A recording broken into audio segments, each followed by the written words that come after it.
Fat ലോസിന് മാത്രമായിട്ടല്ല നിങ്ങൾ cardio ചെയ്യേണ്ടത്, muscle ബിൽഡിങ്ങിനായിട്ടും നിങ്ങൾ കാർഡിയോ ചെയ്യണം. നിങ്ങളൊരു heavy compound movement like squats ചെയ്യാണെന്ന് വിചാരിക്കുക.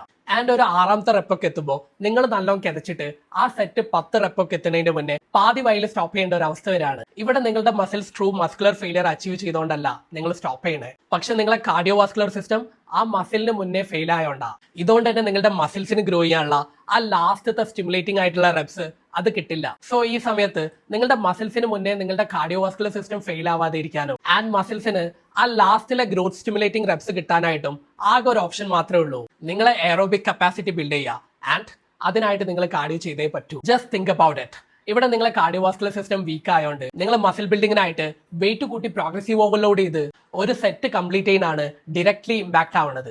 ഇത് വർക്ക്ഔട്ടിന്റെ മാത്രം കാര്യമാണ്. ഇനി ഡയറ്റിലേക്ക് വരാണെങ്കിൽ നിങ്ങൾക്കറിയാം മസിൽ ബിൽഡ് ചെയ്യണമെങ്കിൽ പ്രോട്ടീൻ മാത്രം കഴിച്ചാൽ പോരാ, കാർബ്സും കൂടെ കഴിക്കണമെന്ന്. ആൻഡ് ഈ കാർബ്സ് ഗ്ലൂക്കോസ് ആയി കൺവേർട്ട് ചെയ്ത് നമ്മുടെ ലിവറിലേക്കും മസിൽസിലേക്കും ഒക്കെയാണ് പോവുക. പക്ഷെ നിങ്ങൾ മസിൽ ബിൽഡ് ചെയ്യാനായിട്ട് കാലറി സർപ്ലസിലും നല്ലോണം കാർബ്സ് ഒക്കെ കഴിക്കുമ്പോൾ നിങ്ങളെ muscle glycogen level already full ആയിരിക്കും. ആൻഡ് ഇതിന്റെ കൂടെ നിങ്ങളെ ഇൻസുലിൻ സെൻസിറ്റിവിറ്റിയും വീക്ക് ആണെങ്കിൽ മസിൽ ബിൽഡിങ്ങിനായിട്ട് നിങ്ങൾ ഈ കഴിക്കുന്ന എക്സ്ട്രാ കാർബ്സ് ഗ്ലൂക്കോസ് ആയിട്ട് മസിലിലേക്കും ലിവറിലേക്കും പോണതിന് പകരം നിങ്ങളുടെ ബോഡിയിലെ ഫാറ്റ് സെൽസിലേക്കായിരിക്കും കൂടുതലായിട്ട് പോവുക. ഇങ്ങനെ ആകുമ്പോൾ ബോഡിയിലെ സ്റ്റോർഡ് ഫാറ്റിന്റെ അളവും കൂടും. സോ നിങ്ങൾ ബൾക്ക് ചെയ്യുന്ന സമയത്ത് കാർഡിയോ ചെയ്യുകയാണെങ്കിൽ ഈ ഫാറ്റ് ഡെപ്പോസിറ്റ് കൺട്രോൾ ചെയ്യാൻ പറ്റും. മാത്രമല്ല നിങ്ങളുടെ ഇൻസുലിൻ സെൻസിറ്റിവിറ്റിയും ഇംപ്രൂവ് ആവും.